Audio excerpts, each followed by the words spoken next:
Anak, birthday ngayon ni Astin, di ba? Yes po. Ano ang birthday wish mo para sa ka-love team mo? Birthday ni Astin, okay. Ang birthday wish ko sa kanya ay, Ash, happy birthday to you. Deserve mo lahat na nangyayari sa buhay mo ngayon. You know, the way you treat people around you is talagang nakakahanga talaga. You know, it's super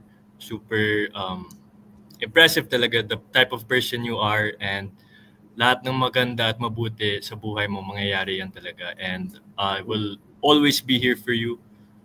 And yun, happy birthday. Wala na. Romel, I'll always be here for you. Wala na, kumakalampag na mga paa.